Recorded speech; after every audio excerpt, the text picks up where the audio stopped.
Hello. Hello. There's nothing in there because I just drank all the water. Hello, everybody. What's up? What's up? What's up? And Razy, that's bullshit because we were talking about Fortnite and everything, and I made a valid point about how it's not fair to a fair assessment for me to talk about what's better, PUBG or Fortnite, and then you change the subject into something else. So the fact that you didn't respond to what I said on Discord feels bad, man. So there you go. I'm not gonna reply back to somebody who changes the subject with ambiguity. So anyway, how's everybody going? My name is NikoTheLegend. I'm here to give you another episode of the NIKO Show. Today is episode 25. Whoa, 25 episodes of NikoTheLegend. Whoa, what's going on here? Oh man, it's gonna be good. It's gonna be good. This is gonna be fun. Oh, we got some stressful things happening in the NikoTheLegend life, man. It's coming up pretty soon. What's been going on? Just give you. Before we usually get to talk about video games and all that for about an hour or 50 minutes. Or like last time I spent about 40 minutes. Man, that was a lot of introductions I had to go through last time. But I'll promise to make it a little quick this time. I know I'm usually being kind of late on these because, I used to do it every day that, I used to do it every day on my days off from work. But, it was like in the beginning where it was like nice and, nice and heartwarming. It's like I always wanted to do it. I had that blind optimism, but then I realized, it does take up quite a bit of time, and it gotta have that mindset to do it. So I definitely try to I do this at least once a week. Sometimes I get to two weeks because a bunch of stuff happens in RL. But yeah, speaking of RL stuff, we've been. No, I would not, because that's not what I do this show for. It's to debate something like that, and I don't even really like to do debates anymore on Twitch because it's just such a different ball game. It's just not even. It's like text versus me with my voice. It's like you got all the sources in the world. I'm live. It's just. If anything, I'd rather just have a guest appearance or something if they wanted to talk about that. But that's not really what the NIKO show is all about. We're just going into news and topics and stuff like that. But there will be some relevance to talking about a Battle Royale type marketing approach that EA is trying to go with, not just with Battlefield 5. But we'll get to that. And so let's get into the RL stuff. So I got some stress coming. I got some stress building up for me because next Tuesday is when I take the exam to get certified for personal training. It's a very big test, the only test that actually counts as a grade. Spent about 3 to 4 months getting ready for this test. So I'm preparing it. I'm preparing for it as best I can. Well, that's a lie. I'm lying to myself. Not the best I can. I could literally spend probably like 6 hours studying it and just cramming and all this stuff. But that's just not how I study. I'm pretty casual about it, but usually like a few days before a big test, I'll usually, put in, set aside everything and put in all my resources into getting this information down and stuff like that. So that's what I'm going to be doing today. Try to do it tomorrow. And then Sunday, definitely when I have off, I'm going to be doing that too. We should still be good for streaming on those days, But overall, my main priority is to do this studying for personal training. So that's a big deal. It's such a big deal to me that I just got done finished writing my first book. And I haven't even done anything to celebrate it. It hasn't even hit me yet that I finished my first book, writing and everything. I haven't even focused on getting it put together. Putting in a book cover, an illustration, publishing it yet, and editing. I haven't done any of that yet, compared to the first story that I have on Amazon. But this book, I'm going to wait till, I'm stress relieved. There's no rush in really doing it. It's going to be there, forever, and I can take my time on it. So I'd rather not rush into it. I'd rather not stress about that stuff because I got one of my main priorities out of the way for right now, and then I'm trying to get to the next priority. This is the next priority: is writing and personal training was top priority. But now it's since I got writing out of the way, it's just personal training right now. So that's going to be happening next Tuesday, 10 o'clock in the morning. It's going to be like a 2-hour test, or it's going to take about 2 hours. I'm going to pass it on my first on my first try. If I hypothetically, if I don't pass it, I have to wait 2 weeks to retake the exam, but I get to do it for free, luckily, because you have to pay. Original price for this test was $400, but luckily I didn't have to pay a dime for it. I'm still trying to figure out how that happened, but I'm excited that I did, like I said, it saves me $400, which is great. And then the retake, I get to save money on it also, which is like $150. But I'm not gonna get that far. It's not even gonna happen because I'm gonna pass on the first try. So it's gonna be a tough test, considering I took my brother twice to do the exam. Sorry, bro, if I let the world know, but it's all good because he passed it. So congratulations. It's awesome. So I need to remember to keep looking at the camera because it's up there. It's not in front of me. It's kind of annoying. But yeah, this is gonna be a pretty big test. Like I said before, you need at least a 62% to pass it. I know that seems kind of like, what the heck? They should be easy, but they design it like that because they probably realize how difficult the test is and the rate of passing, or the amount of people that pass it compared to the amount of people that don't. Don't is probably way higher. Well, no, it's actually 44% as of 2017. 66% of people have passed it, but that's still pretty good. That's a pretty good margin, over half, for this really big test to get certified for something, like this. Personal training is a big deal, and this can turn into some type of physical therapy, life coaching, group classes. It's the building blocks. So it's gonna be great to get it done. So that's what's happening this coming Tuesday. That's the main thing, and then hopefully in the future of in the beginning of September, I'm planning on taking a trip to go to Idaho to check out this new cabin my dad is building up there, which is gonna be great. We're gonna be hanging out up there for about 11 days, and then we're gonna go to a really really great park in Montana. I won't say the name. And some other cool places to visit, but it's mainly I want to say it's going to be pretty explorative. I can't wait to see all the great sights and stuff like that, sightseeing, going hikes and all that. And then my dad's paying for it all. It was his idea, It's I don't know about this, but I'm he's really, really adamant about, wanting me to go. And it's the honorable thing for me to accept it, It's not like he's putting a briefcase in front of me, It's here's $1 million. Yeah, I'll give it to you if you want to jump off a cliff with me or something. No, this is good father and son time, So it's going to be fun. And this will be I know it's going to be a month later once I pass the exam and get done with the book. But still, it'd be it'd be a good celebration, It's I can relax and all that. So it's going to be great. I can't wait. And this will be the first time him and I actually have a father and son trip. It's which is a big deal. 28 years old, I've never had a father and son trip with just him and I going somewhere. Yeah, I won't dive so far into details, but I never had the best relationship with him growing up. Some of you can relate and understand how that affects someone, and then it's kind of weird just kind of going into it and being hey, let's go on this trip now. Let bygones be bygones, Let's agree to disagree. No, that's not how it goes. But that's pretty exciting. Anything else? I've been streaming Mega Man X Collection. I guess we're going to go into what I've been playing for gaming. I've been streaming Mega Man X Legacy Collection. It's been a ton of fun playing that game. It's great. It's great to go on a nostalgia trip, on the nostalgia train. That is always just that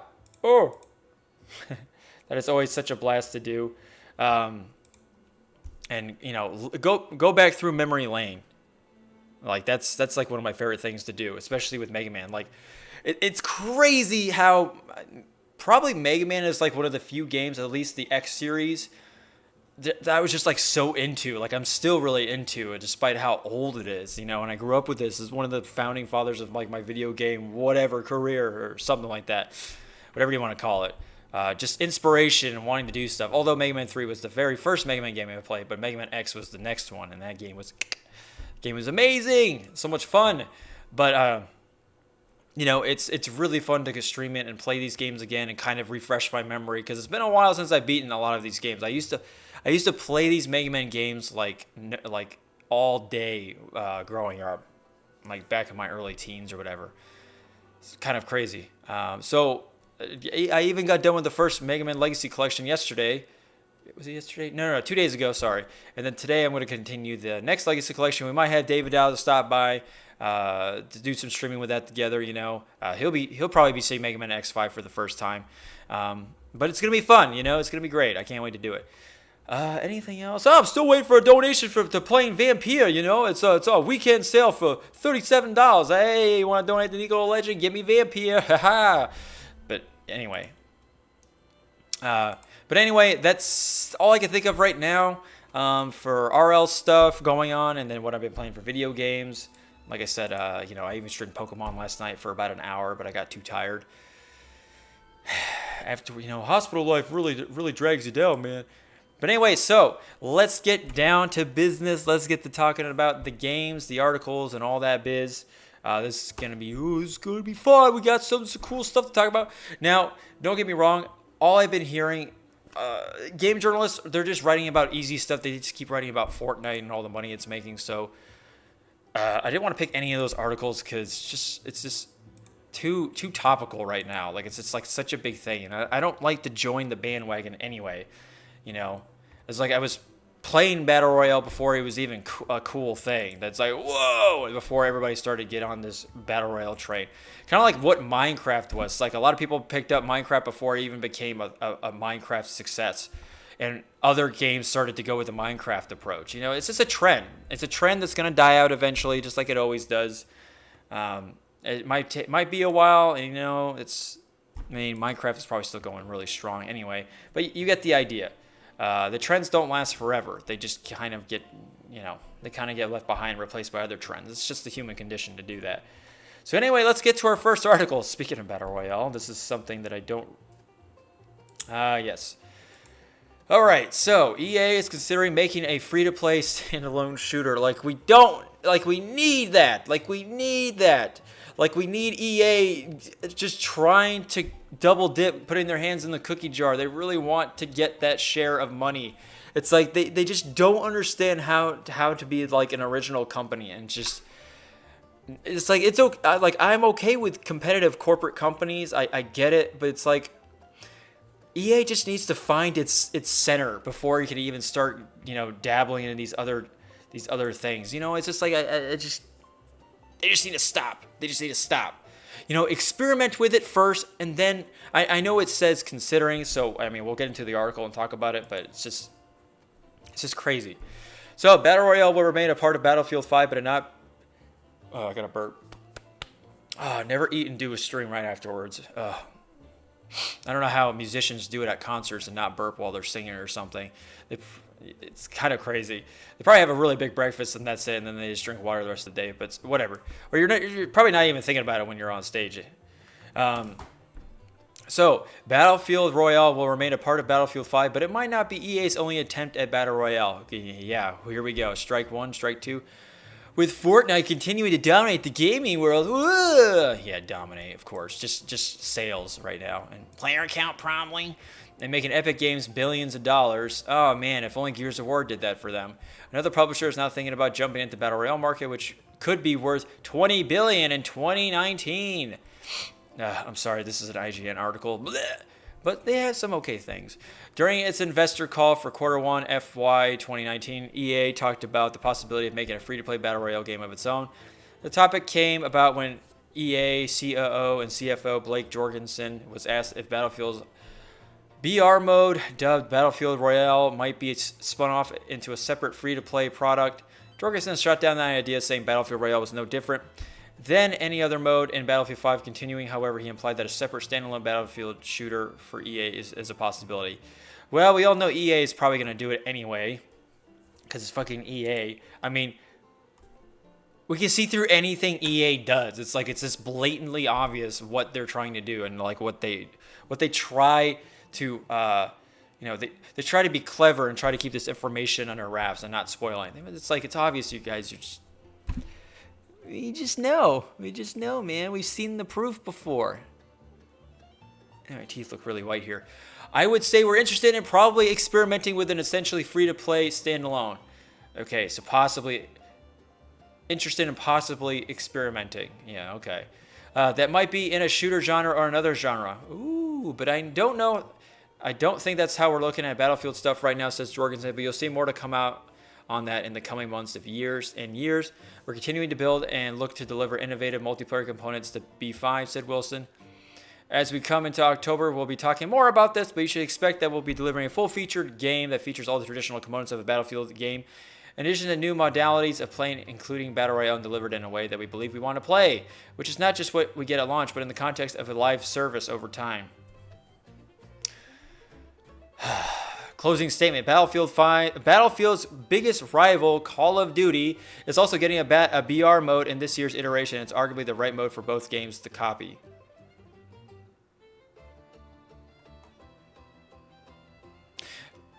You know, as Ackman has so, he put it so well that, remember when Call of Duty games actually was trying to be a different thing and actually had their own system, they weren't really copying anybody else with their whole perk system and customization and character package and drops and all kill streaks and all that?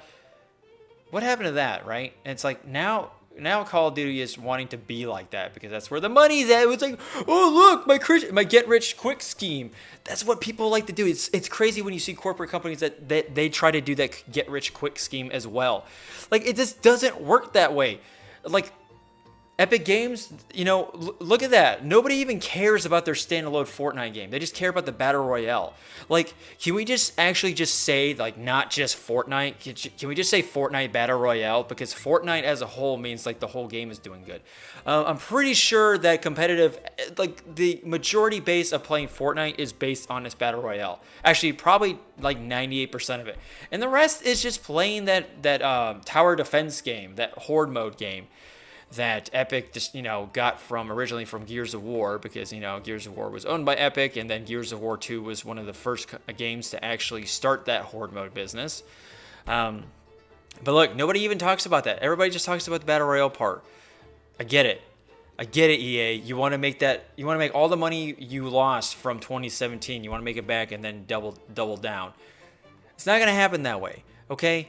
It's bad enough that you're going with this route with Battlefield 5, with your Vegas shit marketing strategy from when the hell is Battlefield 5 taking place? Supposedly World War II, but then you add all these crazy nuances in it and weird, like, metal arms and people coming back to life. And it was just not a good way to start off, letting people know that you're doing a Battle Royale mode. It was just such a vague as hell trailer. And then from the trailers we've seen at E3, you still showed vague as hell stuff. But it's like, Battlefield 5 and Call of Duty, they're both trying to, like I said, Activision and EA, they really want to make a ton of money. They really want to forget the games that need the most work on. Not necessarily forget, but they want to put a prime focus on what makes them a quick dollar. It's like we have Disney for movies and we have EA for video games and Activision. It's like those two companies can just, like, can they just hang out in a room together and just talk to each other and, like, just stay in a room at all times and just live their crazy, fanatical lives in that room? Because, like, they're really poisoning the gaming marketplace with these ridiculous ideas. It's like, just take it easy, just one step at a time. It's like, I get it. It's like you wanted to do something for Star Wars, you wanted to do something for Mass Effect, you wanted to just all this crap, but yeah, you guys keep messing up. So let's just take a deep breath and just, you can experiment. That's fine. That's great. But, experimenting, a lot of the times the experiment will go successfully. We're not scientists here, and it doesn't take much to experiment with a video game compared to, like, experimenting, like, getting to Mars or something, with that type of crazy analysis. Probably not a good comparison. But I think you get the idea that, companies like this should just stop, just be what you guys were meant to be. Like, people, for what EA was offering with Battlefield games, they actually liked EA for their Battlefield games because they were a very unique shooter experience, But now that since they want to copy other people, I don't care if it's got the other modes and stuff. You know what? It's probably, nobody's going to probably be playing that. They'll be playing the Battle Royale mode. And that's just how it goes. It's just like it's going to just be another Fortnite. It's going to be, no one's going to care about the tower defense stuff. They're just going to only play the Battle Royale. Same thing with Call of Duty. It's going to be where it's at on what's making the money and what's popular. the demographics of people owning these types of shooters, they buy these games every year. They want to get into it. They want to stay up to date because they have a bunch of friends that do it too. It's just supply and demand, and Fortnite has been causing so much controversy. It's ridiculous, which I'm kind of glad it is, because, it's bad press, good press. It's still press. Press is better than no press. It's just the fact that, people are just making it. I don't care for battle royale games, honestly. Like I said, I spent over 100 hours in PUBG. I'm tired of it. I don't care if they're not the same fucking game. They're still battle royale games. You still do the same thing. You're still playing the same fucking game. It's just different graphics and a little different feel. It's still the exact same fucking. Oh, well, this one you could build a house. I don't care. I mean, I even played a few matches of it. I don't care. It's battle royale. It's still dubbed battle royale. I don't care about those games. And it's all the same half the time. Or majority of the time. There's only so much you can change, okay? There's only so much you can change. But anyway, not to dabble on that so much. But it's just, like I said, Fortnite is being successful. That's great. I always appreciate success. That's obvious. But the fact that people are just like, they're blaming Fortnite as like their way into, I think I'm actually going off topic here, like big time. But anyway, I'll just sum it up real quick, not to go off the track. But people are just blaming Fortnite for a lot of instability with their kids, being addicted to it, having disruptive behavior, that conversation. People were just saying that originally before Fortnite was even made. Now it's just like something so easy to just put the blame on. I'm like, no, parents, no. If you look up anything, video game addiction is not correlated to what the game they're playing. It actually comes from their real life problems that you caused. So good job, parents. Good job. Being selfish and not giving a shit about your kid like that. Just blame everything else but your own parenting strategies. It's like, geez, that God complex is ridiculous. But anyway, let's go into the next subject. I put the blame on me. I'm on God. Now I'm triggered because it's Andromeda. Blah. Okay, this is something that David Dow might be interested in. Yeah, we're calling out to David Dow. All right. Oh yeah. By the way, if you're hearing the music right now, if not, that's okay. We're playing the what is it called? We're playing the Hit Points. Released a new album that's a good bluegrass acoustic guitar music album that has your favorite songs remixed into bluegrass style music, and it's actually pretty good. I'm not really into bluegrass, but I appreciate the creativity and the heart and passion they put into this, and it's really good. You just check it out. The Hit Points, you can get it on Bandcamp.com, Materia Collection, or iTunes. Okay, get it on Materia Collection because it's always cheaper. Sorry, iTunes. Anyway, so let's go to the next one. All right, a Halo arcade game? Like they're asking the question that hasn't already been established. Like they knew it's already an arcade game like a month ago. 343 explains the origin of Halo. Fireteam Raven. 343 takes their Halo very seriously. About fucking time. That's all I'm going to say. That's it.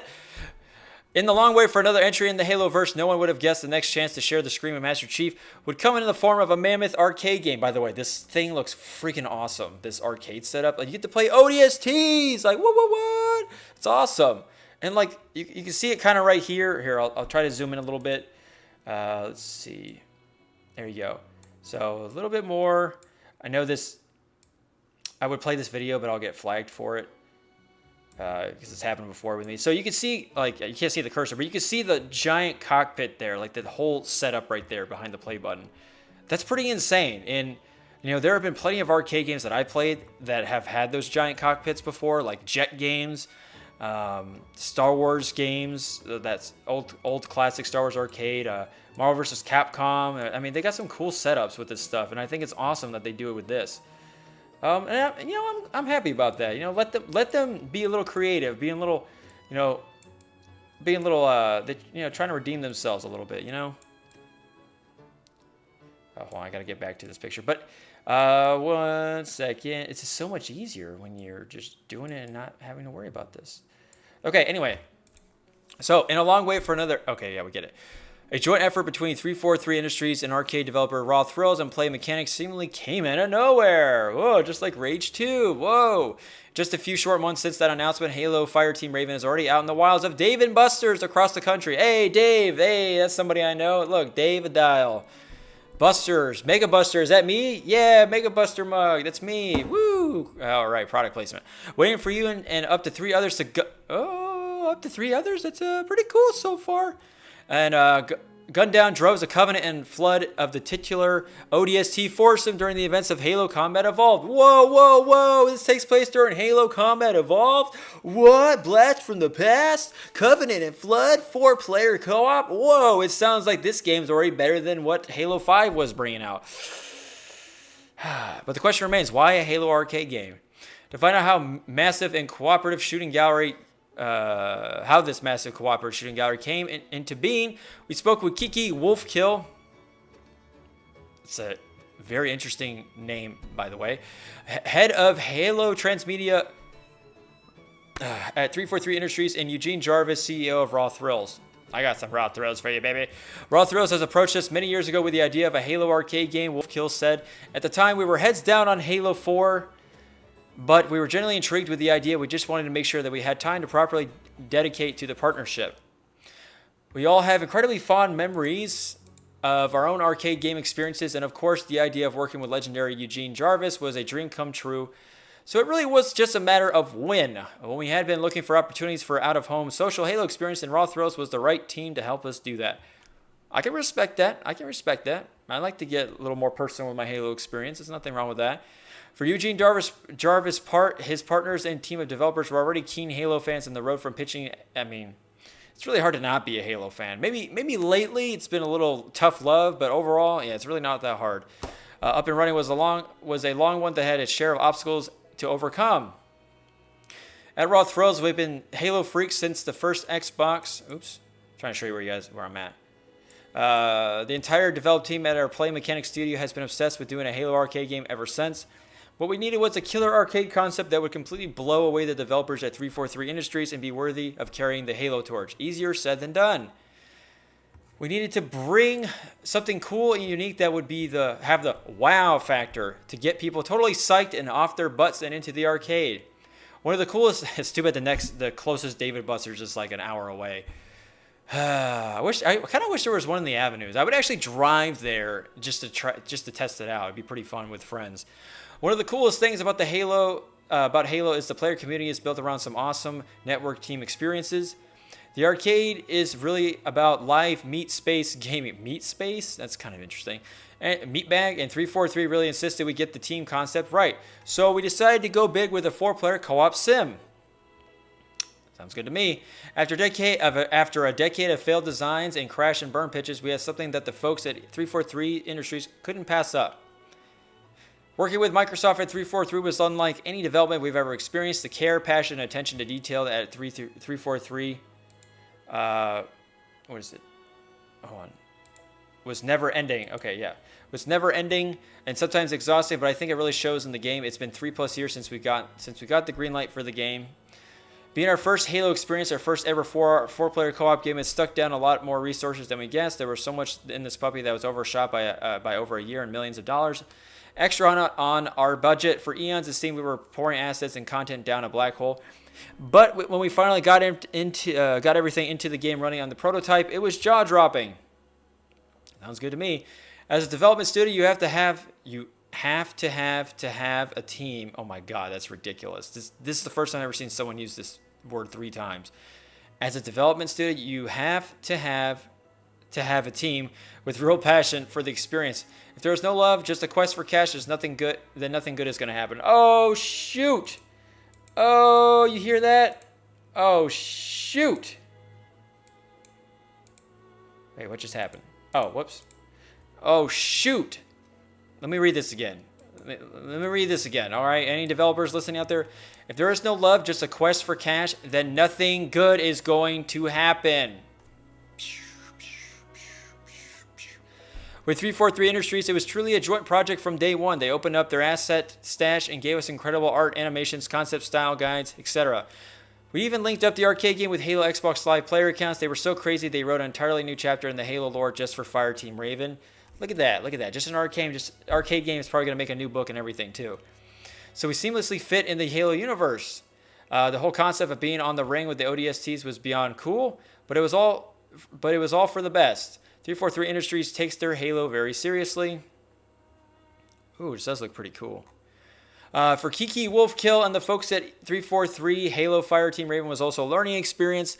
Though the arcade space on PC console space are distant cousins in the same entertainment family, they have very real considerations when designing for a game in one realm versus the other. Not to mention how you translate the core pillars of Halo into an arcade experience worthy of nearly 17-year-old series. What was important to us was the experience be both true to what an arcade game should be, fast-paced, approachable, sensory to the extreme, and true to what Halo is, visceral, infectiously fun, story-based, competitive, Wolfkill said. We wanted it to be the best modern arcade game out there. We got the best arcade, we got the best team, the best arcade game teams. We want it, out there while also being a role-licking Halo adventure in a way for different types of people to enter our universe who may not be console players. It was incredible to learn from raw thrills through this partnership what is important for an arcade versus what we focus on in console and PC gaming. There's immediacy to an arcade game, fun gratification, story hook, a sense of visceral reward. Kind of like what the old Halo games did. Way to go, 343. All of these things need to be happen quickly and in a kind of shorthand with intense forward momentum. We didn't have the luxury of easing into the story, so we approached this by taking fan favorite moments from Halo Combat Evolved and from other stories in Halo CE timeframe and shifted the angle on them so you can play them from the ODST perspective. Sounds like a whole lot of lit. The team who worked on this have worked across many Halo games in the past, and of course, our own Frank O'Connor provided invaluable feedback along the way. This had to feel like a Halo game in its most distilled and authentic form. For Halo players, there's familiarity. For new players, there's huge bombastic moments and a chance to see Master Chief in action. So in some ways, you're seeing your previous player's self. Adding the connectivity to your Xbox Live gamertag and your Halo Waypoint Spartan profile brings both our gaming worlds together for the players, so we felt like we were able to deliver something new. For us, success is an authentic and visually fun Halo experience different from what you can get in your living room, and I think we'll be able to deliver on that. For much more on Halo Fireteam. Okay, anyway, so yeah, this would be pretty good. Like I said, I just kind of wish that there was a Dave & Buster's close by. There isn't, and like I said, it's about an hour, maybe even an hour and 20 minutes away, and the nearest metropolis of a city. But I do like to test it out sometime. I mean, if I'm ever in the area and I go to Dave & Buster's, then yeah, I'll definitely test it out. I'm sure it's got a huge area for it too. I'm sure it's huge. Hopefully it's not too expensive to play. Probably like $1, maybe $1.25. I don't know what the arcade rate is right now, but it's gonna definitely make a lot of money because it's gonna be like another Time Crisis. Time Crisis was a huge arcade game back in the day that everybody wanted to play, and the Terminator games. So hopefully Halo Fireteam can do it because everybody loves playing shooter games, and especially like in a cockpit like this or like in a setup. That's so badass. And it looks like there's 2 right here in this picture that I showed before. But you know what? There might be like maybe 2 on each side or something. It's like landing, or it's like 4 all the way around. I'm not entirely sure, but it's going to be crazy. It's crazy how you can play 4 players. I think that's awesome. You get to pick different ODST members. So now it's great for ODST fans because they get another lore canon added to the storyline. It just made from an arcade game. So I hope it'd be cool if there was like a book about Fireteam Raven. So it's just something, you know. So I mean, this is better than nothing, obviously. So yeah, that's awesome. Okay. So the next one, a fun example of video game logic. Okay. Oops, I keep doing that wrong. There we go. I need to move this down a bit. There we go. All right, so this one's called a fun example of video game logic. So I guess this is filed to Hollow Knight, and if David Dahl is still listening, he can chime in on this because this talks about Hollow Knight.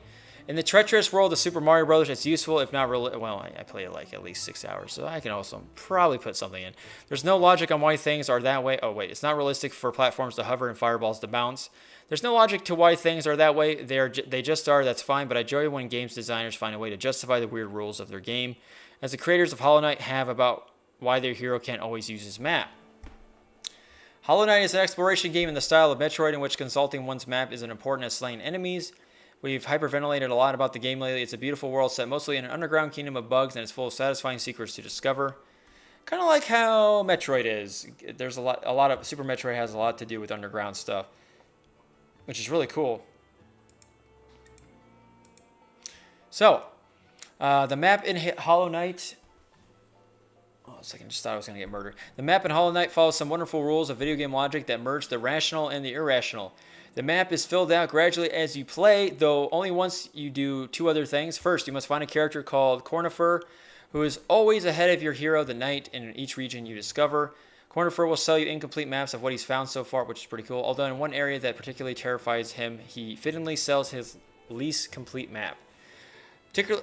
Second, you must go to a bench and sit on it. Only then will the map be updated with the contours of the rest of your rooms you've explored. The rules of filling out the Hollow Knight map are absurd by the standards of real life. A real person would not refrain from mapping a strange new place until they found a fellow explorer. They would also not wait until they sat on a bench to annotate any map they've obtained. The rules of filling out that map, however, make Hollow Knight more interesting. The player needs to chart the rooms they're in since they need to be sure they're thoroughly inspecting the game's environment for the secrets. I need to have a map. When I enter a new region, I don't know where Cornifer will be, but looking for him, listening for him. Really, since the player will hear him humming when he's nearby long before they see him. Provides a consistent, worthwhile goal. Once I found him and bought a partial map, I got a toehold of progress in visualizing the map of this new region I'm in, but I next get the tension of exploring beyond the initial line work of Cornifer's map, plunging back into the unknown until I reach a save bench and fill out more of it out. The undulations of ignorance and knowledge are invigorating. Best of all, the rules of filing out a map make a silly sort of sense. We can assume that that in the fiction of Hollow Knight, the knight is no good at drawing maps, and that Cornifer is. Cornifer's whole identity is guy who makes maps, so of course we rely on him to start to make a map in each region. The stuff about filling the maps out on the bench makes sense too, because one of the little brilliances of Hollow Knight is that the map that players can see is also represented as a map that the knight carries with him. When the player taps a button to produce the map, the knight pulls his version of the map from his cloak and looks at it with both hands. Oh, that's so cute. It therefore feels right that the knight surely can't add to Cornifer's map while he's poking through mysterious tunnels and slashing his nail sword at enemy bugs. He needs to find a bench, a safe place where he can sit down and focus before he can mark up that map.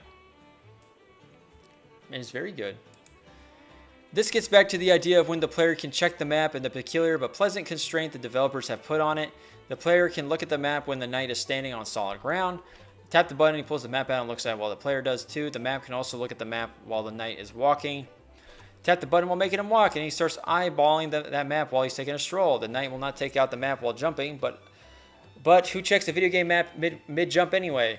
He also won't check the map while floating in water or acid. That feels unusual. That is perfectly consistent with the game's logic. Don't want to get that map wet, and that introduces an unexpected constraint. Who'd have expected to want to check the video game map while in the water, but it turns out that once a game that's all about a map, checking won't let you do that. This weird little constraint proves to be interesting. In a game in which one is frequently lost and occasionally chest deep in water, it's a natural reflex to tap the map button and figure out where in the world you are. You just can't. Oh, I think we're hitting it. Oh god, we got like 2 paragraphs left. Okay. Just as a player must accept that maps are in the game won't be available until a map maker is found, and just as the player must understand that maps won't be updated until they reach a save bench, the player must accept that if they drop the knight into the water, there's no checking of the map.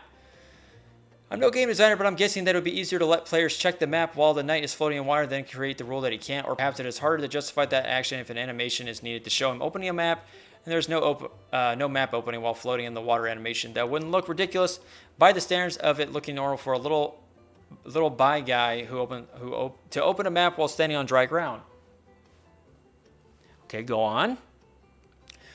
Whatever the case, there's a logic to it that feeds into an interesting constraint in a game that frequently challenges players by withholding knowledge and testing their abilities to uncover secrets. Blocking the map is a fun way to needle the player, to not let them get too comfortable in charting their progress and knowing where they stand.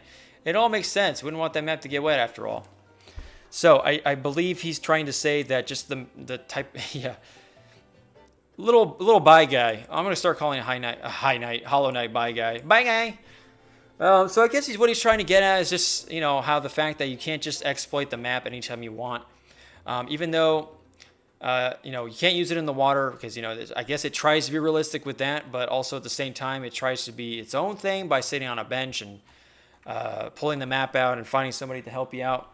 And getting the maps is its own thing, but I guess, like I said, that constraint just adds a little bit more of a challenge, and I guess that's something we all want in a game, especially in a Metroidvania game.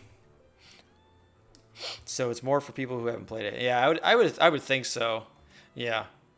So that's pretty good. I mean, Metroid 1 didn't even it had a map, but you had to map it out yourself. You had to draw, or just use memorization.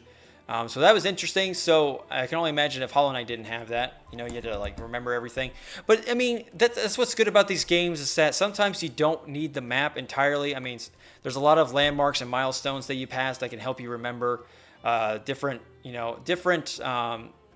experiences that offer for your sensories and all that, to where you can remember. There's certain moments that happen in different parts of these levels to where you're like, hey, this is where this is at, this is where that's at, this is this one part. So but a map's also very good because you do get lost. I mean, you get lost in Castlevania and Metroid, and Hollow Knight is no different. Except Hollow Knight just has a little more of a constraint on it, a little more of a realistic approach to it in terms of just you can't just whip it out in the water or something like that. But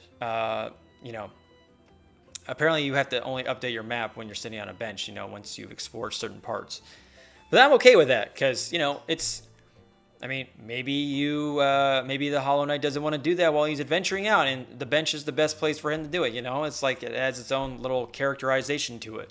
Maybe he's a knight that gets stressed out a lot because he's got to kill all these things, and he's like, the bench. Okay, now I can get into this map business because charting out levels and stuff, and places in the world, it's not easy. Even if you get an incomplete map.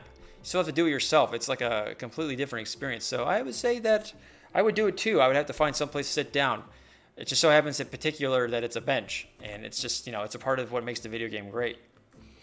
So that's pretty interesting. Although he could have just said what he wanted to say in the beginning, not just go through like 3/4 of his article talking about something like that. But okay, yeah, it is interesting game logic, nonetheless. All right, so this one's a throwback, and this one I was actually kind of excited. Like I said, I had to get through like a gazillion Fortnite articles because it's just so easy to talk about Fortnite right now. Making $1 million. My parents, my children's health. Addiction. Blah, blah, blah. It's like, oh my God, it's the same crap over and over. It's just, come on, game journalists, can you write something that actually takes skill, and not just something that's so topical? It's like, yeah, they'll read my stuff. It's easy, right? So, this one is why Mortal Kombat is still the definitive video game movie. Oof. This was a childhood dream to see, by the way. And this game, this movie was, when it came out, I was really into it. I loved it. Like, it was such a good video game movie. It was probably one of the best video game movies out there that ever came to the big screen. And then it was like over 20 years ago, like 1995, I think. Someone even gave the movie 4 stars. Like, come on now. Like, that's just crazy. But yeah, we'll get into it. Many modern video game movies suffer from the delusion that they must be good. Mortal Kombat didn't have that problem. See, that's because Mortal Kombat wasn't afraid to take risks and be silly on TV sometimes, but also stick to what made the lore great. Released in 1995, Mortal Kombat followed what some called the unholy trinity of early 90s video game adaptations. Super Mario Brothers, Double Dragon, and Street Fighter. Oh God. Although I've watched Double Dragon a bunch of times as a kid. I've only seen Mario Brothers once and Street Fighter once, and that's all that mattered. but it's not entirely fair to lump them together in terms of either quality or success. For instance, Street Fighter did fairly well for itself at the box office. It grossed almost $100 million off of a $35 million budget, and that's in the 90s, by the way, guys. And it's actually finally remembered by some for its irrelevant nature and Raul Julia's show-stealing final performance. Comparatively, Double Dragon and Super Mario Bros. Both failed to make their budgets back. The latter is considered to be a historic film failure, and were both at least in the conversation for being the worst major movies of their era. Oof. Oof, oof, oof. Yeah. However, there's one element which ties all these films together. Each of them tried to be something they were not. Super Mario Bros., the game, was about two plumbers in a magical kingdom. The movie was a film about a lizard-ruled dystopian metropolis where it was like Gotham City and Batman, not Batman and Robin, but in Mario form. It was a film about a lizard-ruled dystopian metropolis where the people's revolution is aided by the use of rocket boots. The Street Fighter film was notable for its almost complete lack of actual street fighting. Double Dragon's director seemed more interested in seeing how much scenery Robert Patrick could chew than he did in trying to turn any of the game trademark elements into something watchable. Oh God. These films sent a very clear message to video game fans everywhere. The games you love are stupid, and Hollywood studios are only interested in them because they think you might just be dumb enough to buy into whatever they make with a video game title attached to it. More than insulting, that entire practice called into question whether or not there was any point in making films based on video games at all. Mortal Kombat was different. When schlock... That's like such a red-letter media term because, you know, Mike and Jay say it all the time. When schlock producer Lawrence Kasanoff visited Midway Games in the 90s, he spent half an hour playing on a Mortal Kombat machine. He turned to Midway Games boss Neil DiNicastro and told him that he felt that this game was Star Wars meets Enter the Dragon. He thought it had the potential to be a global phenomenon. Even Nicastro thought he was out of his mind. Oh my God. He was. This is the guy who produced Chud 2, Bud the Chud. After all, that didn't mean he was wrong. Mortal Kombat was a genuine gaming phenomenon that flew into the face of morality and lured gamers to arcades in droves with its realistic graphics, brutal moves, and outlandish characters. It was the game kids were told not to play naturally that ensured that nearly all of them did. Woo! Kasanoff wasn't strictly interested in making a great Mortal Kombat film, but rather in finding a way to use the film as the basis for his own multimedia empire based on Mortal Kombat. On paper, that sounds like the exact same philosophy that led to the downfall of the unholy trinity of video game movies. In practice, it worked because nobody involved with the project really had a clue what they were doing. Oh, God. Oh, God. Director Paul Anderson, same guys who made the Resident Evil movies, by the way. Oosh. Well, the only good Resident Evil movie was probably the first one, but, you know, even that had its merits. It's schlock. Has directed one movie before Mortal Kombat and didn't even know how to properly direct a movie that used CGI. Mortal Kombat's script was essentially written on the fly and heavily relied on the actors ab-libbing large chunks of dialogue. Oh God, I'm learning all the darkness. A fact screenwriter, Kevin, it's his poetry, it just rhymes, bemoaned as he felt it compromised his vision. Robin Shu, who played Liu Kang, became one of the film's unofficial fight choreographers. Because he had actually been in martial arts movies before. At one point, the crew had to find a guy with heavy machinery after watching their local help in Thailand spend half the day trying to push a boulder out of the way between cigarette breaks. Jesus criminy. There was genuine talent on the film's crew, but the underlying level of ignorance on the set led to a glorious moment in film industry that single-handedly saved Mortal Kombat. Because Anderson and the rest of the team weren't entirely sure they knew what they were doing. They decided to turn to Mortal Kombat fans for feedback. Oh my God, that's amazing. I did not know that. When those fans at test screens told them that their movies sucked, they listened. When those fans told them that there weren't nearly enough fight scenes in the movie, they listened.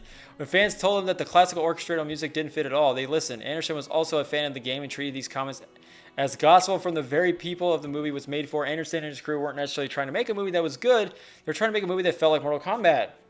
And I think that's what matters most. Boom! Those fans' notes are responsible for the film's greatest elements. That's especially true of those who said there weren't nearly enough fights in the film because of that feedback. The epic showdown between Johnny Cage and Scorpion, which is an oddly well shot piece of action that harkens back to classical samurai battles, was added to the film alongside several other scenes. Oh, that was such a good scene too. Those fight scenes in that movie were really great. What some of those sequences lacked in merit, some of them felt as authentic as the mid-reel battles at medieval times. They made up for an absurdity. Mortal Kombat is often credited for being the first Western film to use the wire food technique popular in Chinese action films. I don't quite support Anderson's subtle claims that The Matrix steals Mortal Kombat's glory in that respect. There's a difference between wearing it and wearing it well, but that is a perfect example of how Mortal Kombat's action scenes refuse to be generic because the game's battles were anything but.